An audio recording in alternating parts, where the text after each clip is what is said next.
afternoon, everyone. My name is Mary D'Elia, and I'm the Health and Wellness Director at the Albany YMCA. And for those of you who are right, those of you who are new to this program, this is a program that we have been doing with the library since 2006. It's a collaboration between the library and the Y, and it's just such a great forum. And we have these events monthly. I was just thinking and saying to Nina, like, who would have thought the art of complaining would have brought so many people out on a rainy day? I don't know, but anyway. Just wanted to say that this is being shown live on Albany Cable Channel, KALB, and if you'd like to see it again, they will be rebroadcasting it. So just to let you know about that, and I want to thank the people who are down in the room down below us doing that technical work. I just want to bring your attention to next month's speaker is Kim Bancroft, who is the great-great-granddaughter of Hubert Howe Bancroft. And she just recently wrote a book about him called Literary Industries, which introduces us to a man of great complexity and wit, a book that is set during the Gold Rush era. Bancroft rose to become the man who would define early history of California and the American West. He opened a bookstore in San Francisco in the 1800s, and so it sounds really interesting. So that's here on Monday, March 10th, and that book is published by Heyday Press, and a lot of our speakers actually are published by Heyday Press. We have a nice connection with them, so go Heyday. So today's speaker, John Baer, is a member of the Albany Y, and he's a member of the Healthy Heart Club, yay, Healthy Heart class, he is a man who wears many hats. He describes himself as a person with one foot in the world of writing and the other in the world of business. He has written or co-written over 35 books, has been an executive for 3 large corporations and a partner in 7 commercial real estate projects. He's appeared as an expert on 60 Minutes, The Today Show, and Good Morning America. He has been a contestant on Jeopardy! And the only person to have been a consultant to the FBI and the Grateful Dead, but not at the same time. He has lived in Northern California with his wife, Marina, who's also a member of the Y, and together they started a circle dance group, which they have been leading for the past 25 years. All this and dances too. So today he will discuss his book, Send This Jerk the Bedbug Letter. We're really all excited to hear what that exactly means. How companies, politicians, and the mass media handle complaints. So please give a warm welcome to John Baer.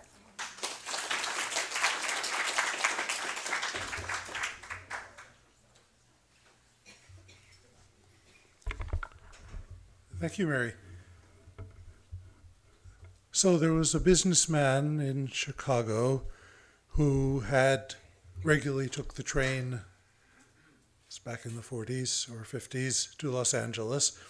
And one time he decided he would really splurge and go in a private room, a private drawing room on the train. And so he got on the train and settled in.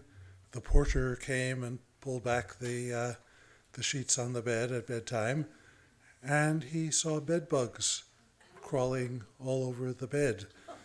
Well, this was extremely unsettling, and he wrote out a letter setting forth his lament, and at the earliest opportunity mailed it to the president of the Santa Fe Railroad, and almost by return mail he got a letter back from the president, a letter of abject apology. The railroad's 100 years old. This has never happened before. We are so distressed. We found the car you were on. We took it off the rails and fumigated it top to bottom. We've instituted new policies throughout the railroad. Well, by mistake, the secretary to the president had included in the same envelope the note that the president had scribbled to her, which was, "Send this jerk the bedbug letter."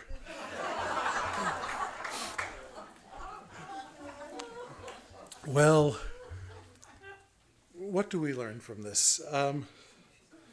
First of all, the unhappy customer did things fairly well, not quite right. the most important thing he did, and if I had a one-sentence talk to give to you, it would be this: do something. The vast majority of unhappy people do nothing. Some, they vote with their feet. That restaurant gave me a bad meal, and they didn't satisfy me, or this garage did this or that, and they might go elsewhere, but they don't complain. And many studies have been done internationally, and the average number of people who complain when they are unhappy is around 10%. Near zero in Norway, maybe up to 20% in Taiwan, the complainingest country on earth. And of course, it's highly situational. Is it a little deal? Is it a big deal? How upset was I? How big is the complaint? Was it the bottle of wine that wasn't perfect at dinner, or was it the $5,000 error that the real estate broker made on my closing? So this man on the railroad, he did something. The second thing he did right was starting at the top. A lot of the consumerist, the Reader's Digest kinds of articles say, write to the customer service department, or email or telephone customer service. They're there to help you. Well, sometimes, but this was the main thing I looked at in my own graduate research, was how the companies decide, and we'll get to that later. But there's a huge range. There's the legendary Nordstrom's, LL Bean companies where customer service really is the lifeblood of the company, on down to the very large number where it's the mail clerk in the mailroom who either decides to throw it out entirely, which is fairly common, or at least to send the BEDBUG letter, to send the polite but blow them off letter.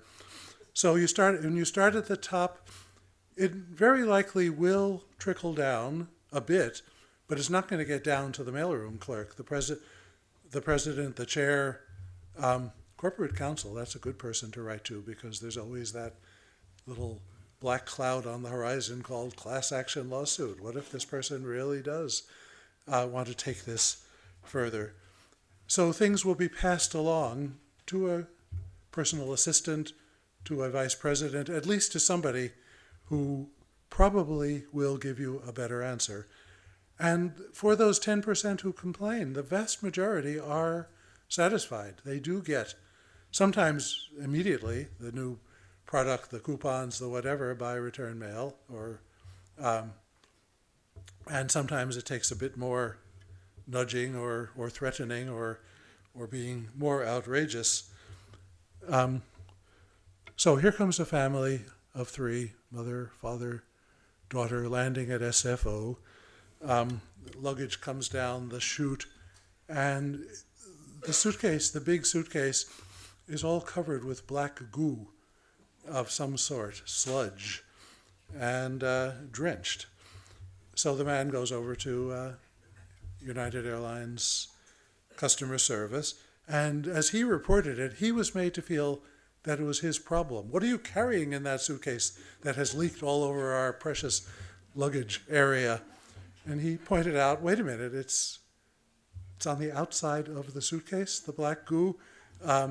Well, finally he got them to he opened it in front of them, and there were the family's clothes, nicely folded, but covered in goo.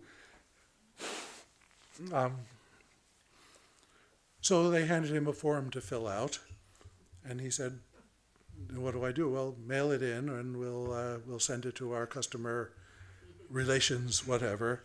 And he said that wasn't really satisfactory. He got out his cell phone, first called 411, directory assistance, for United Airlines headquarters. He called United Airlines, and he just asked for the name of the president. And he said, thank you. They gave it, of course. It's public information, and he hung up. Then he called again to be confident he was not going to get the same operator, just in case they were going to be alerted, as it were. And he telephoned and he said, as authoritatively as he could, "I'd like to speak to John Stevenson, please." Now, some people would do this a little differently, saying, "Is John there?" "John who?" "Oh, Johnny, your president. We were on the golf course yesterday, and he's, whatever it takes. There are people who will carry things a bit further. But anyway, he was put through to the president's office. Now, already he's outside the loop of customer service.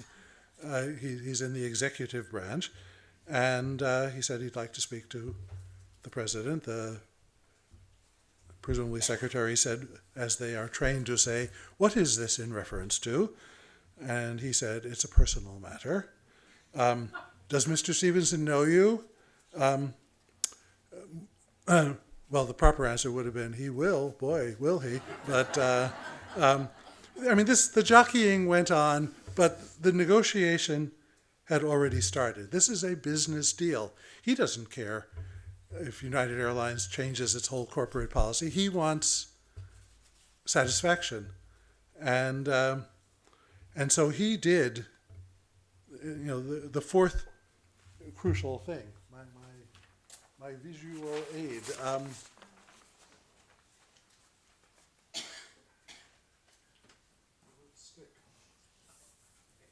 He did something. He started at the top. He kept it short. He did not want to launch. Thank you.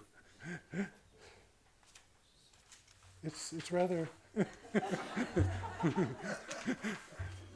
maybe on the top where it's metal? Yes. Yeah, and keeping it short is important. You don't want to write or say, get into, "Well, we were at the Grand Canyon and I said to myself, boy, it's going to be great to be home and unpack. I didn't expect all this black." And the really important fourth thing is a specific demand. So many people will complain by saying, "Boy, am I unhappy. That was the worst meal I ever had. Your mechanics don't know how to do a proper tune-up. That was the most uncomfortable seat in a theater I've ever had," whatever. Make a specific request, because this is a negotiation. And in a negotiation, you get to go first and say, "Because of what you have done, this is what I want." It can be as reasonable or as outrageous as you choose to make it. This man who thought it through said, "I want you to have all my clothing laundered right away. I want a new comparable suitcase. And for my time and trouble and distress, I want 3 round-trip tickets from San Francisco to Orlando." Well, that's not as outrageous as many demands that people make. We'll get to a few of those in a bit. And there ensued the negotiation. They actually offered him the first 2, the laundering and the new suitcase, and they offered him 3 tickets to Los Angeles.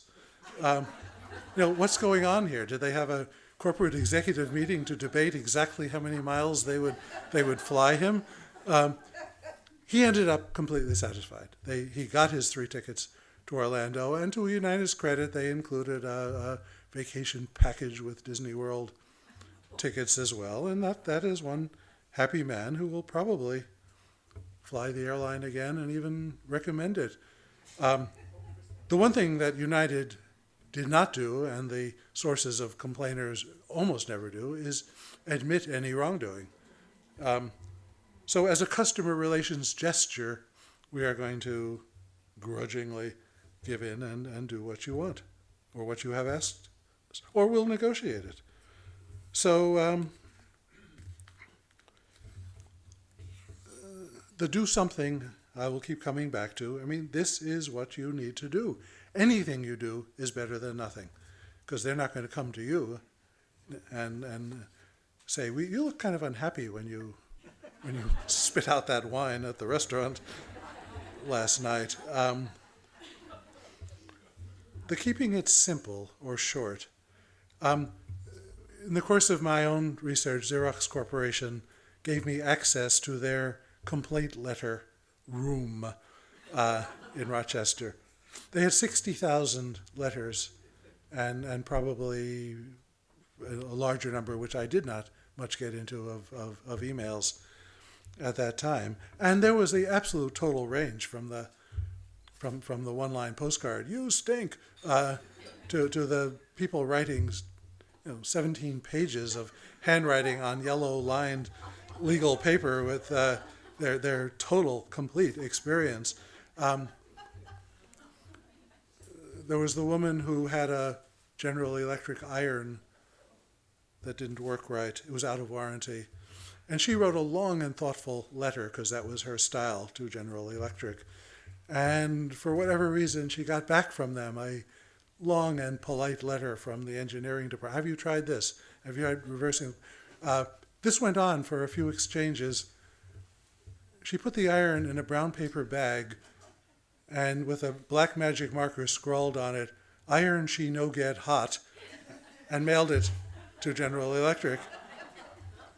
By return mail, she got a new iron. You're not building lifetime friends on Facebook or email or otherwise. You just want your satisfaction, and she got it. The specific request or demand should be really very specific, and it can be, again, as it's what you would like to happen in the best of worlds. I had a really bad meal at the such and such restaurant. Well, this is mine, actually.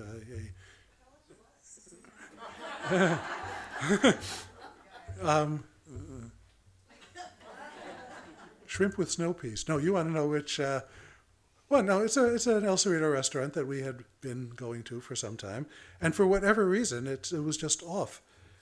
And so I wrote the really polite letter explaining the situation. I did not make the specific demand because, well, we sort of knew, at least by name, the proprietor or perhaps the owner. So I just think you ought to know this situation. I didn't say, "And we'll never go there again." If it wasn't a place I knew, I would have said, "I'd really like a $43.12 refund. Here's a copy of my bill," or "I'd like to give you another chance." The hint or expectation being maybe you will pay for it, not me. And the other thing that is really important when you're making the specific demand is put a time limit on it. It helps you track things, and it just makes it clearer that this is a negotiation going on. The restaurant, incidentally, just, what came back was a letter on the letterhead of the Department of Economics at the University of California, where this woman's day job was. Who knew? But, and she enclosed a $25 gift certificate and said, "I think we'll do better with your hot and sour soup next time." And she did, and we still go there. But if you say, "This is what I want, and may I please hear from you by March 3rd, whatever," give them about 2 weeks. Mark your calendar so that if you choose to follow up, you'll be reminded of that. And then your second letter or email or phone call is much more stern because they have now failed. Now, there are complaint situations where time is of the essence, and you're not going to write or email. You've got to do something then and there. The very tired businessman whose flight was long delayed, and he arrives at 1 a.m. at the Holiday Inn and trudges into the lobby to discover that even though he had a reserved guaranteed room, at 1 o'clock, their policy is to release it to others if needed, and they had a walk-in, and so they didn't have the room. And they also, they believed he wasn't coming. They said they had no other rooms whatsoever. There were no other hotels nearby. And he quietly, because it was his way, took his suitcase and went off into the men's room off the lobby. And he came out in his pajamas and bathrobe. And he settled into a sofa quite near the front door, and feigned sleep. And there was no manager on hand. It was just the probably minimum wage night clerk. Well, it's 1 a.m. So this young man came over and said, "You can't do that." And he said, "Excuse me, I already have." Well, I'll have to call security. The man said, "And then I'll have to call the local newspaper and radio station. They will find my physical eviction as a worthy story, I'm convinced." So the clerk did call the manager at home, woke him up, of course, and somehow, in the predictable way, they managed to find a room because they were holding another room for another guaranteed person who hadn't arrived yet, and they were obviously praying to all the gods of the hotel world that the other person would never show up. A lot depends on how big a deal the complaint is. You ask for the free meal at the restaurant or a new bottle of wine, sure. 5 free meals, maybe. The tickets to Orlando, okay. I want $1,000 because of this terrible meal for pain and suffering and the fact that my girlfriend says she'll never go out with me again. What people have done that kind of thing. Well, the bigger the deal, the less likely you are to get satisfaction. You can't tell United Airlines, "Excuse me, I think you should switch to quieter engines as when you fly over my house," although, of course, people have. But how committed are they to it? United, again, they had a hero pilot, the Sully of the previous decade, who had made a very good emergency landing. And they asked him what he wanted. You're our hero. What can we do for you? He said, "Put United Nations emblems on the planes and United Nations literature in the seat pockets." That this was his passion. And that was a big deal to suddenly have to do this with hundreds and hundreds of planes. But they finally did, not realizing how many anti-United Nations people there are in the world. And they became the target of every right-wing group in the country. Take this horrendous thing off your planes, or we will. And so here's United caught in this classic dilemma in the world of complaining. Who do I listen to? How far do I go in satisfying? Do I satisfy this side or that side? Well, United did not behave well there. They told the pilot, "You're more important than the John Birch Society.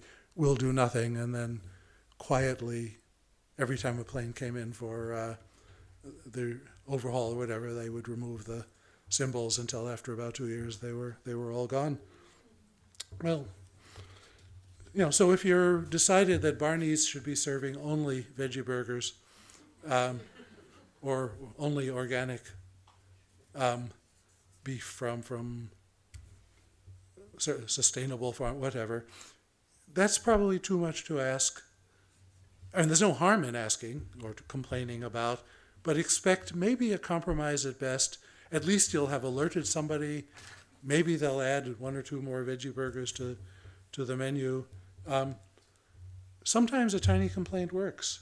And when it's small, another thing that people find unexpected, but it is so well demonstrated, letter or email campaigns and petitions almost never work. If the recipient agrees with you, then they're very happy. The senators and congresspeople who hold the mail, look, my mail is totally supporting my position on gun control, abortion, whatever it is. But if it's an even bigger complaint campaign and they disagree with it, they will ignore it, almost certainly. I talked to a fair number of Congress people in the course of doing my research. One of them said if they wanted me to weigh the mail, they should have elected a butcher. So petitions, personal satisfaction in doing them, but not expecting much success. Pillsbury launched a line of powdered fruit-flavored beverages to compete with Kool-Aid. heavy promotion at the time. They were the funny face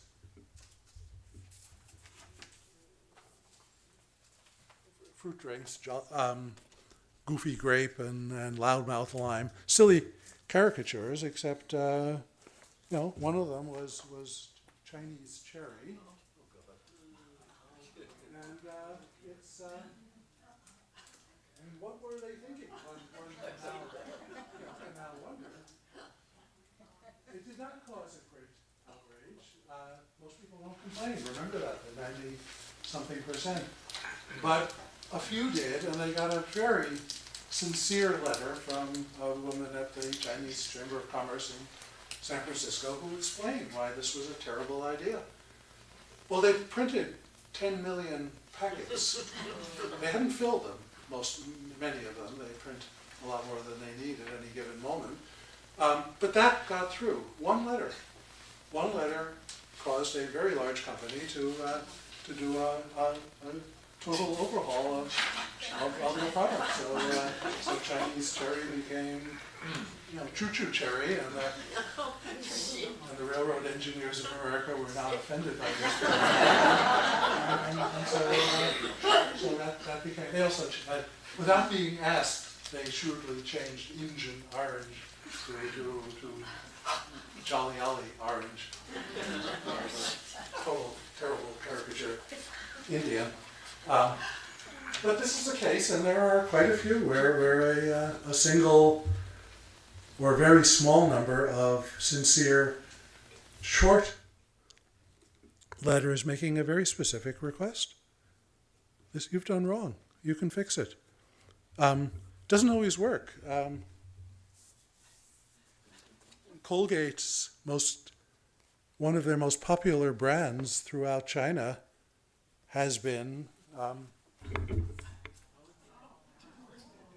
Darky toothpaste. Yeah. That's been going on for a long time. It has indeed. Yeah. Yeah. And they got complaints and did nothing. This is, we're selling 10 million tubes a week, what's your problem? But it was one civil rights group that actually got Mrs. Martin Luther King Jr. to write them a letter. I am offended, my people are offended. So Colgate, again, you wonder what they're doing. They changed it from Darky to Darly. Okay, see, we're listening to you. All is well now. No harm. The same wonderful model is still working for us. Well, Mrs. King wrote again, actually about a year later, and she said, you didn't quite get it. Well, they didn't. And there was some follow-up from others. They a small number of letters, and Colgate sort of gave in, and so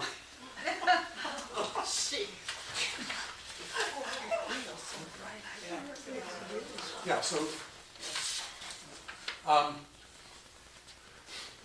Darley got at least he was replaced. Presumably Denzel Washington wasn't available that week, but at least they acknowledged the concerns and made a little bit. A little. They're still selling this stuff.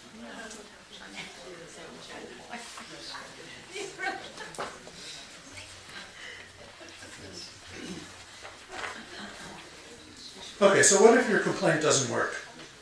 Of course, there are failures. And you have to decide for yourself, is it worth continuing to try again?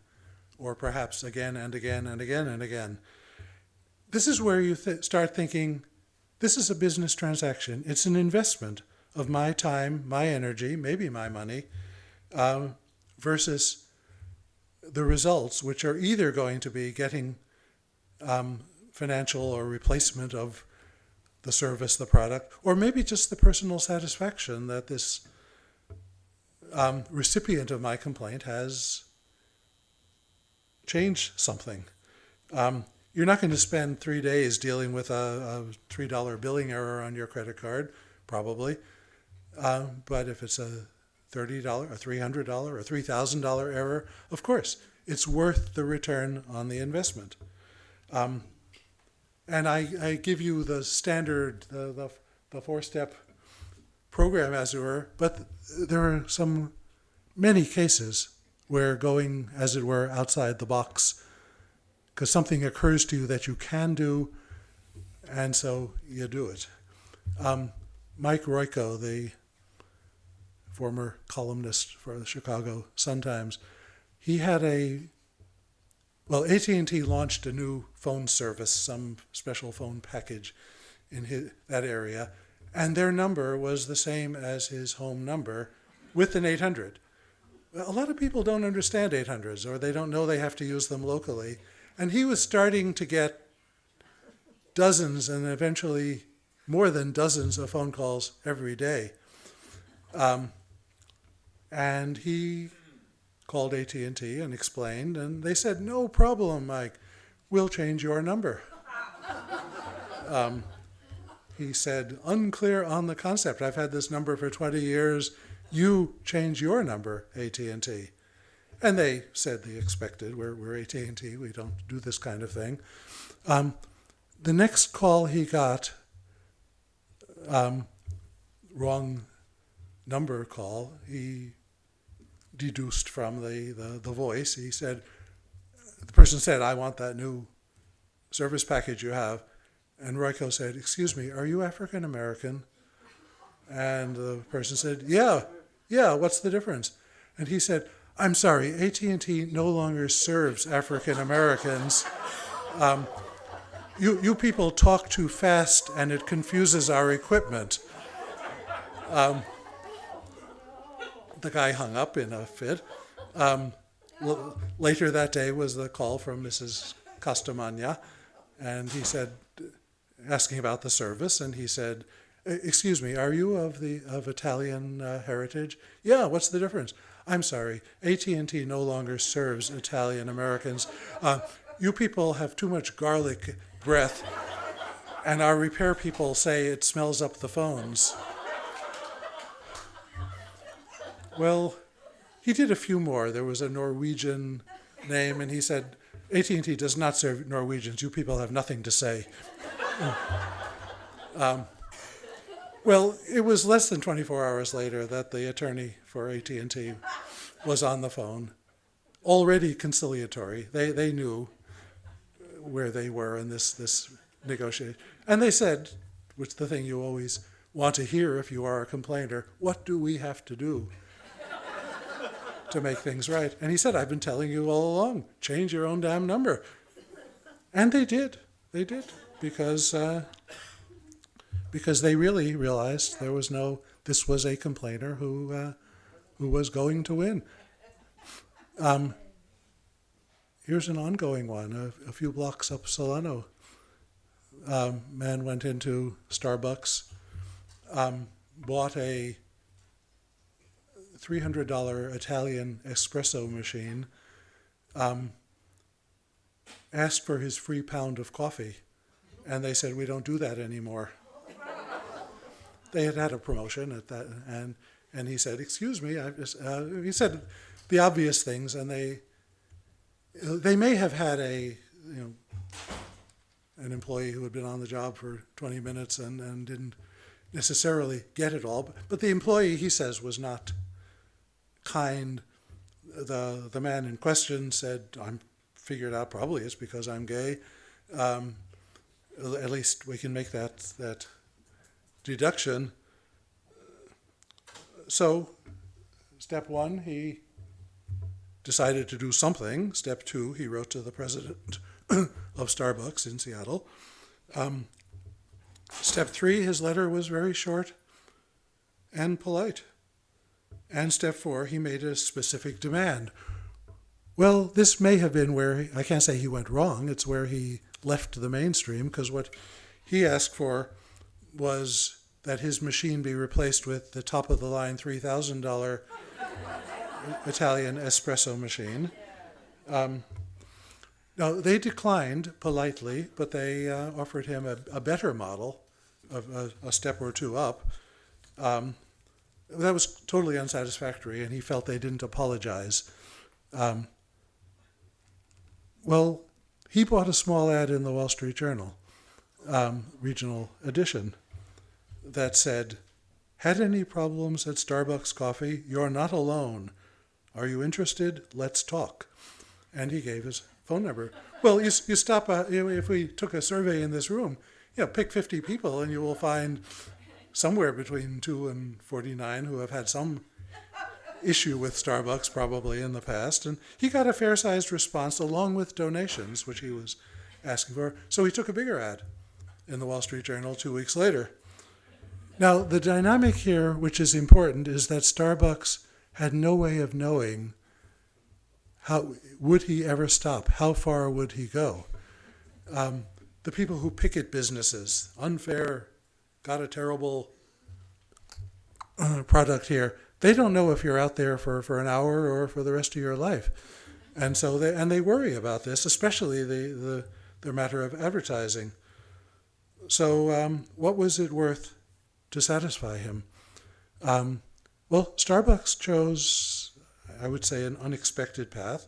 They sent him unsolicitedly their $3,000 top-of-the-line machine, along with a steaming pitcher, cups, saucers, salt and pepper shakers, a cash refund for his inconvenience, and a letter of apology.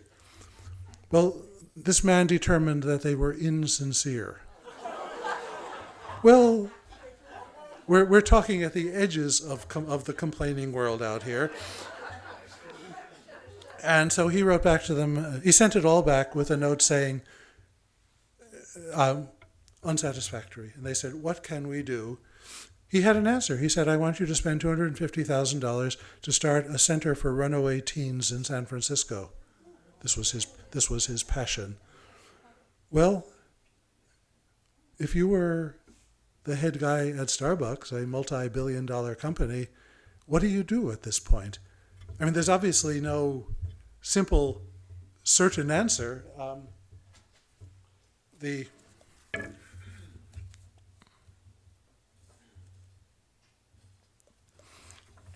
Analyzing this, a professor of marketing who is at Purdue, who is a real specialist in doing complaining research, says he did a journal article on this situation, and he said this man obviously feels he has gotten no sympathy for his situation, even though they have volunteered to rectify his material complaints. The lack of empathy, whether real or perceived, is what this case revolves on, and is the point with which other consumers identify. If the only way a company can get out of a hole like this is to make a dramatic gesture, and for a $4 billion a year company, that would not be too painful. If I were Starbucks, I would be in San Francisco right now with a shovel digging the foundation for that runaway center. It's still in the works. Read your morning paper for the next time that there's a further development in this matter. But this is as extreme as it gets, probably, and yet it could happen. I mean, just going up to the $3,000 machine. And this matter of how long will the person do it.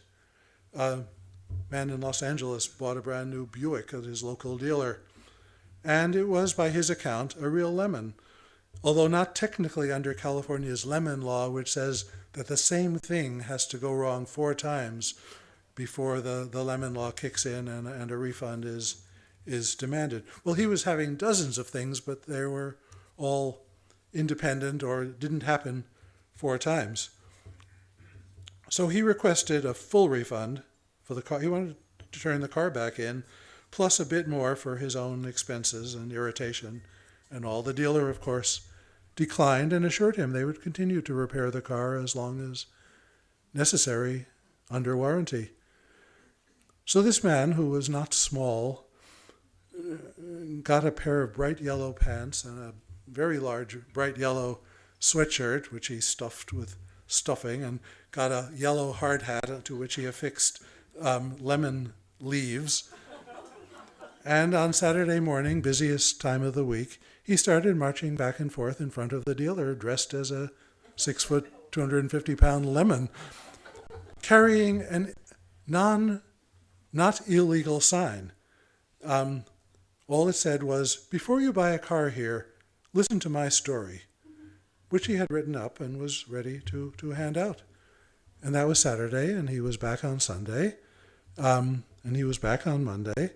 And the dealer, again, had no way of knowing, is this his new career? He will be here every day for the rest of our lives, or is he about to give up? And only the giant lemon knew, and he wasn't talking. So, but there were people who started into the dealership reading this handout and then turned around and walked away. Well, one who walks away there's a $25,000 sale that has been lost because of and how many didn't even get as far as walking into the dealership? So again, the dealer came out with the question we all want to hear: what will it take to make you go away? And he had his answer exactly. He said, "I want you to buy my car back for precisely what I paid for it, plus $1,000. Period. You'll never see me again." And the dealer did, and Bill packed his lemon suit away and presumably a happy man.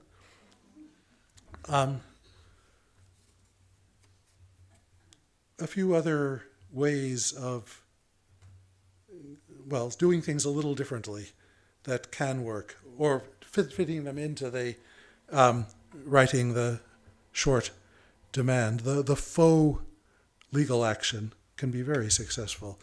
Either, well, I mean, the lawyers will write complaint letters for you on their letterheads, and sometimes these work because, again, they don't know what you're going to do. Are you really going to go to court? Are you really going to try to round up people for a class action? Or are you just somebody sounding like a lawyer, in pursuit of and whereas and all that stuff? Or some people have had success with doing that in person. "You at Berkeley Dog and Cat did not treat my dog well," wrote to me one lady. She was there in person, and she said, and in accordance with State Law 417B, Section 9, relating to the treatment of animals in veterinary hospital. Well, she was winging it. She was totally making this up. And it was a major, she felt, overpayment, and they reconsidered and settled with her then and there. Small claims court is always an avenue, but you don't actually have to do it. You just have to let them know you're aware of it. California is up to $10,000 that you can ask for. But what quite a few people have done, the BEDBUG book has been quite interactive, and a lot of people have shared their stories. Get the claim form from Small Claims Court. You can print one out online or go into the courthouse and get it, and fill it out and send it to the person you're complaining about. Don't file it. And maybe your intention is you never would, because you don't do that kind of thing. But still, here it is, and here is the $4,700 suit that I will be filing because the complete flooring job that you did at my house is unsatisfactory, as I have been telling you, and I figure this is the cost of replacing it. So seeing that form is very unsettling to many receivers, because they don't know what you're going to do. Another thing that people do is return. If it's a product, they return it, uninvited. I did this with Panasonic. I had one of those giant boom boxes, and for various reasons, it was just not working well, and Panasonic was not cooperating. Well, take it to our repair shop out by the San Francisco airport. Well, I did once, but they didn't really fix it. I looked up the name, and these are readily available online or in public libraries, the name of the president of U.S. Panasonic there in New Jersey, and I mailed it to him.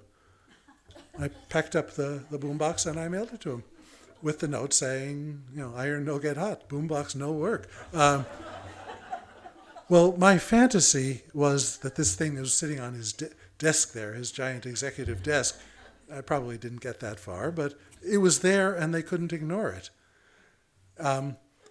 So I got a very polite letter from the special assistant to the president. And again, it was saying, what do you want?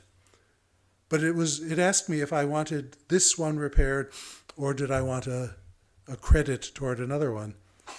And we had a polite discussion, and it turned out that they were offering me anything in their catalog at half price. And they had much better, bigger, fancier models than that one, and I figured, okay, I will get a $600 device for $300, and I will be happy. And for goodness sake, don't send me that one back, please. Documented story of a man who shipped his car back to Ford in Dearborn. It's there. What are they going to do with it? Another technique that is, right. When you write to the president, it won't necessarily get through. I mean, it'll reach somewhere higher up, and it still can be tossed out. Well, I think I invented this technique. You can name it after me, but I've tried it 5 times over the years. For whatever reason, I think we can deduce, in the who's who directories, of which there are 17, who's who in business, who's who in engineering, who's who in the arts, people almost always give their home address. They don't think that there are people like me out there. Well, Chevron, how did it work? We'd been buying gas at Chevron. We had their credit card then, and we'd get the bill, and it would be whatever, a modest amount, and we paid each month without going down it line by line, as long as all the charges were within a reasonable amount. One month, there was suddenly a charge for $500. It said, because of the 4 tires you bought at a Chevron station in Ukiah, California, where we had not been. It turned out there was another John Bear who had a Chevron card with the same number as ours. Can't happen, they assured me. Well, it had happened. And he, too, was not paying attention to his bills. He would get one and he'd pay it. And we'd be paying about the same amount each month. Purchases sort of randomly assigned to one or the other, and until he finally bought tires, and suddenly I got his $500 payment. Well, I did all the things one is supposed to do, or I say you should do. I did something. I wrote the polite short letter. I sent it actually to the president, and I got back a letter saying, this is impossible, you're wrong, go away, in effect, can't happen. So there in Who's Who in American Business is the president's home address and the name of his wife and children, not his dog. So I took it a step further. I wrote to his wife, Dear Mrs. Anderson, I just got to tell you that your husband's company is driving me nuts. They just won't acknowledge a credit card problem. I didn't go into detail. But when he gets home today, would you ask him to do something about this? So I have my fantasy. Of course, the guy is slogging up the path after a really hard day at work, and he wants nothing more than to sit down and put his feet up and have a drink. And there's his wife. Dear, could you take care of this, please? And they did. He never responded, but I actually got a call from their corporate counsel, a high-powered, multi-six-figure person there at headquarters, and they'd already capitulated, pretty much.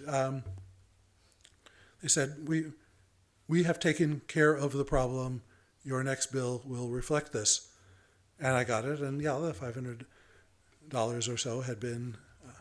Well, there are some things I choose not to leave alone because I just thought, okay, they've already given in once. I wrote back to this man and I said, thank you very much. Now here's a bill for my expenses in the course of pursuing this. it was very modest, 9 postage stamps at 44 cents each, and 9 envelopes, and gasoline for driving to the mailbox. And I sent them a bill for $11.13, and I put a time demand, may I please hear from you by, just to see what would happen. Well, when I say at some point you just give up, and having a wife who's somewhat of an arm twister at times, do you really want to do this, she said. Well, I didn't pursue that. They did not refund my $11, and that's okay, and I still buy their gasoline occasionally. People who write about the philosophy of all this stuff, why should you complain? Is it okay? Your mother taught you to be polite. Are you really doing things right? Well, the man who went into Mechanics Bank on San Pablo, it was lunch hour. There was only one window open and a fair-size line. There were 2 or 3 bank employees visible in the back. They were actually eating lunch and chatting. This man went up to a closed window and just stood there. Just politely stood there. Finally, somebody came over and said, "Excuse me, this window is closed." He said, "Yes, would you open it, please?" And I see people there, and the person said, "Well, they're on their lunch hour." And he said, "Well, so am I. Would you open the window, please?" Well, as he wrote about it, what he was thinking at the time is what I think we should all be thinking about at times like this. These people work for me. If it were not for me, they wouldn't have jobs. They work for me, and therefore it is not unreasonable to ask them to work for me. This man also saw what was clearly the manager or the vice president sitting at her desk in the far back corner. So he walked over there and said, "Excuse me, do you know how to work your bank's computers?" And she said, "Yes." And he said, "Well, would you come up to the window, please, and work them, because I need to make this deposit and get some cash back, and I've got to be back at work." Well, she didn't, but she asked somebody else to, and I think that wonderful seed was planted. That, whether we're talking about the president of General Motors or the guy who drives the 18 bus or anything in between, they would not have jobs if it were not for us, and therefore we can expect them to, at least, if reasonable, to make us happy. There are companies, as I mentioned, and we all know the legendary ones, where customer service is what drives the company. They say, when it comes up, that a complaint is the best research we can do. We hire firms to do endless research. Is our product pretty enough, blue enough? Does it cost the right amount? How is our service? How are the seats on this plane? Well, your complaint letters are doing all this for the company for free, and yet so many companies don't pay attention to them, or at least they don't log them in. Polaroid got 3 letters from people with only one functional arm saying, "I can't use your camera. It requires 2 hands to do it." They took that so seriously. They had their engineering department work on it. They actually sent these 3 people a little jerry-rigged device that they made in their lab to let them do it. And eventually they went into production with one of the first cameras for the handicapped. They were paying attention. At LL Bean, their company policy is the only time you need permission from a higher up to do something for a complaint is if you want to turn it down. Otherwise, whatever it is, I want $5,000 because the shipment didn't arrive in time and my camping trip was ruined, whatever. Every employee at the company has full power to do whatever they want without limit, unless they choose not to for whatever reason. Nordstrom, I believe the legend is true that they will accept anything back for an exchange, even if you didn't buy it there. One reporter tested this with tire chains.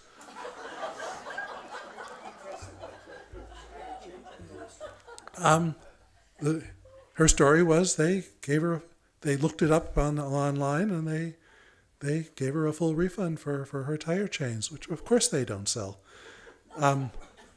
At the Quill Stationery Company, largest online stationery company there is, they prefer to do everything by telephone, and their headquarters has 2,000 employees. The telephone system is set. The requirement is that all phone calls be answered by a human within 60 seconds. First it rings in their customer department, then after 3 rings, it rings in their junior executive wing, then in the by 40 seconds, it's ringing on the president's desk. And they are required to answer the phone and make things right for whoever is calling. I will mention the bee experiment because I had such fun with it. NBC, Today Show, wanted me to do, what can you do that's more than just a talking head sitting here telling people about things? What got decided on was do different this would have been a good master's thesis if I'd been at that stage in life. Does the kind of letter have an effect on the way a complaint is addressed? So the working model was to have 3 kinds of letters for precisely the same complaint. The complaint we decided on was, there's a bee in your product. I opened my box of cornflakes and there was a dead bee in it. I opened my jar of Gerber's baby food and there was a dead bee in it. I opened my bottle of Maker's Mark 30-year-old scotch and there was a bee in it. The idea was to write 3 letters at different times and from different people. One would be the angry letter, typically starting out, me and my wife was so upset when we found that bee in the Campbell cream of tomato soup. And, it ruined our dinner and we were humiliated and I want you guys. They didn't ask by choice. We didn't ask for a specific, although I'm saying in a normal complaint world we would. So one was the angry, one was the diffident, the one that started out, I hate to bother you, but my husband thought you might want to know that I found a bee in my Twinkie. And one was the intelligent, suave, polite. I thought of it as the David Niven letter. By Jove, you chaps have gone too far with additives this time.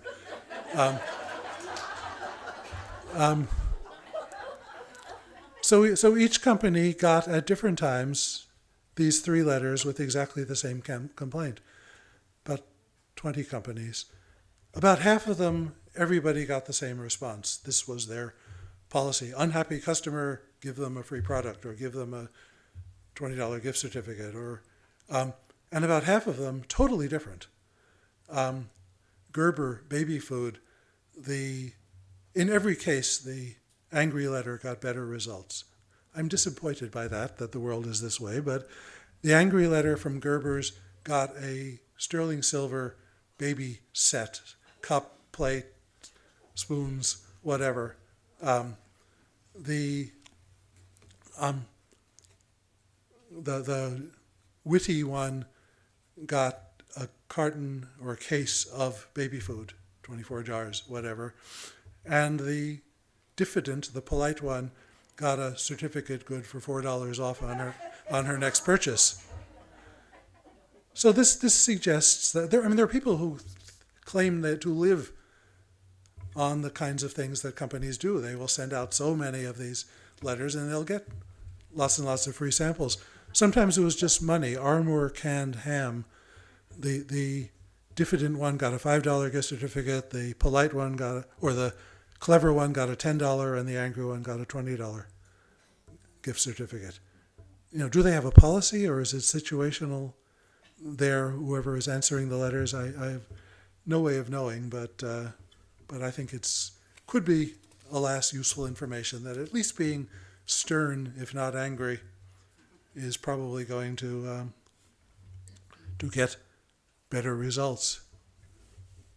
My time is... Do we have time for questions? Well, I'm willing to stay indefinitely. What I would like to give you is one sheet that might be helpful. Can I ask you to please somehow get out there? So, if you want to stay for, how about 5 minutes of questions? Can we do that? Because they're actually the library says a lot of progress. But Yeah, what anyway. you'll find on this sheet is just some useful information. How to get the names of company presidents and other officers. How to get through to companies by telephone. To me, this is a really important one. There are 2 websites where they give you the secret numbers to get through to real people, not the ones who usually answer phones if they ever do. I used it on American Airlines. It was answered on the second ring, "Konnichiwa." And I said, "Do you speak English?" He said, "Of course, but I'm in Tokyo." And that's where their person who could really solve your problems happens to be. So you got those numbers. I'm suggesting avoid the Better Business Bureau. They do not help. I give you some. Say again? Oh, sorry. Yeah, I'm suggesting avoid the Better Business Bureau. They do not help. They're a trade organization that protects their members. And I set up a website this very morning just because I have nothing to sell you, but the BEDBUG letter book, I am revising it, and I put the first 50 pages up for free, so you can go to that and read that. And the other complaint book that my daughter and I did is still out there.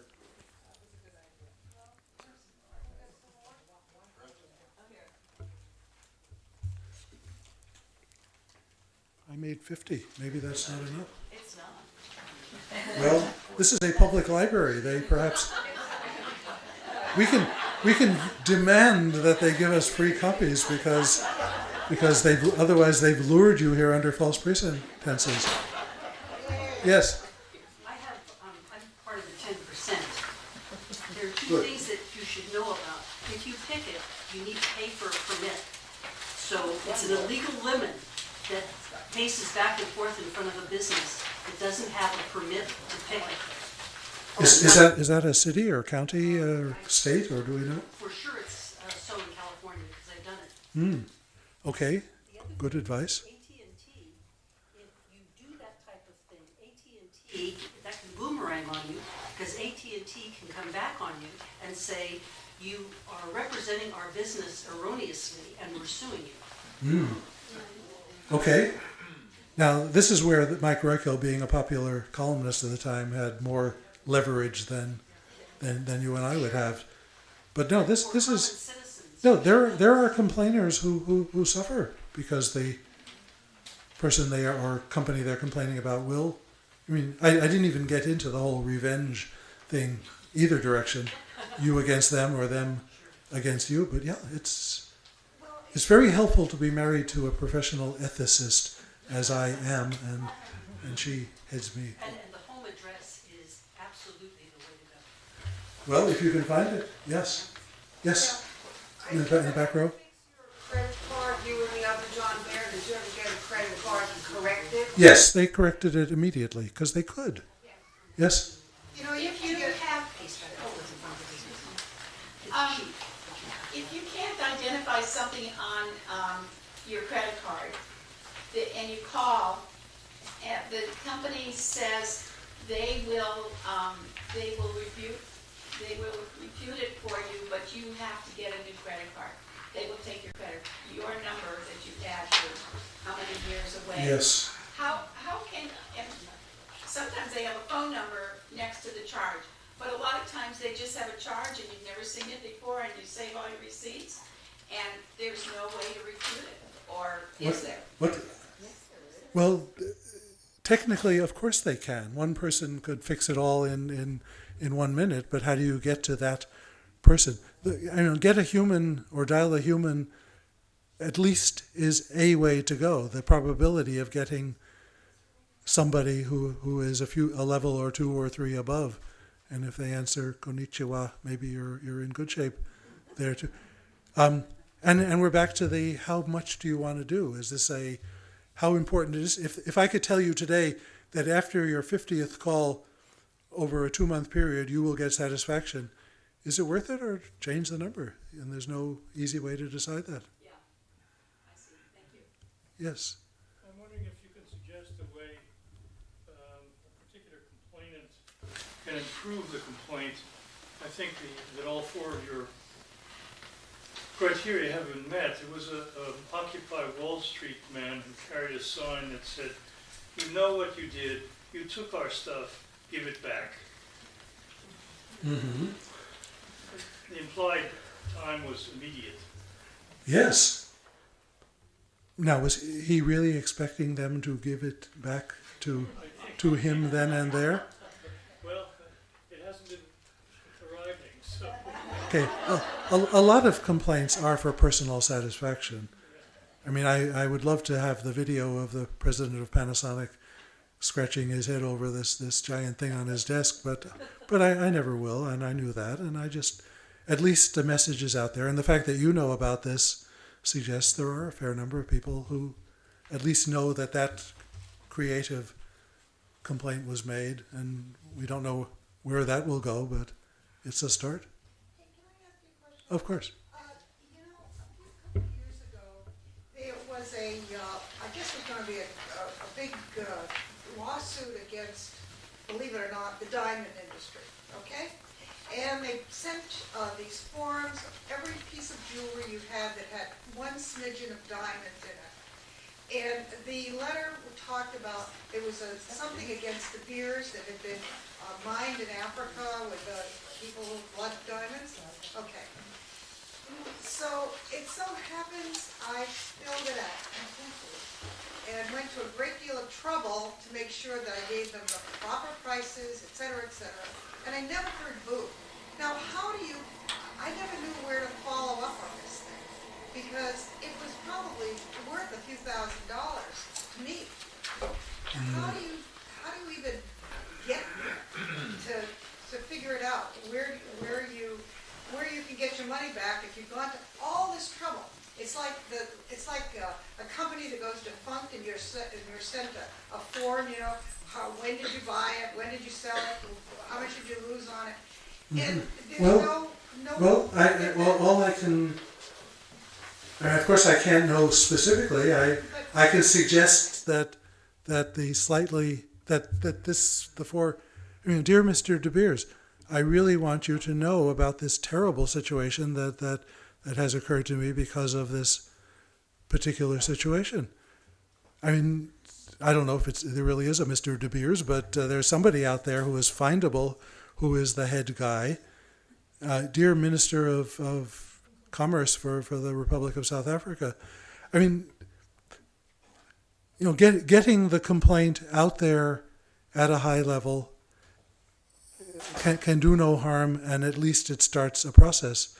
If they totally ignore you, if you never hear, well, you know, I don't know if anyone can then help you other than maybe the letter from the lawyer, maybe the Mrs. De Beers at home sort of thing. But at least, you know, it's another version of the do something, and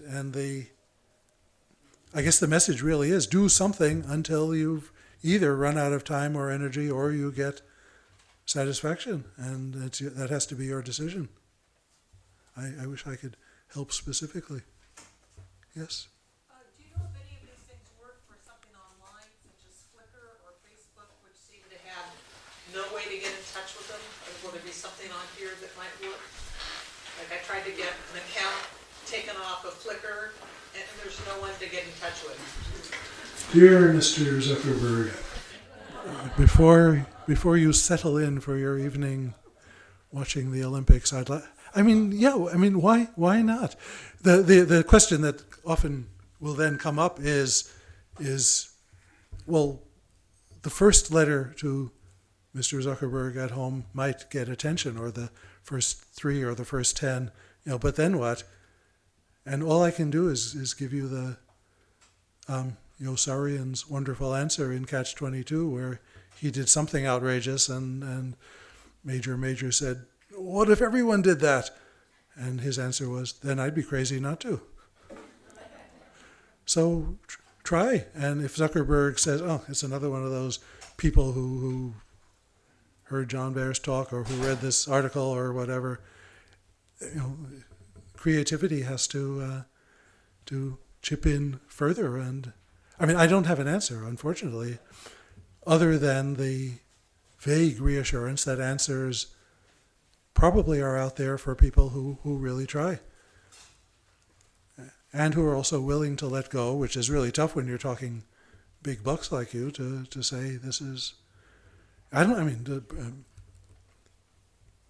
informational picketing in front of Tiffany or Shreve, is that going to, what do we have to do to get you to stop? Well, you have to get in touch with the diamond industry, and I can think of scenarios that could conceivably work in that direction.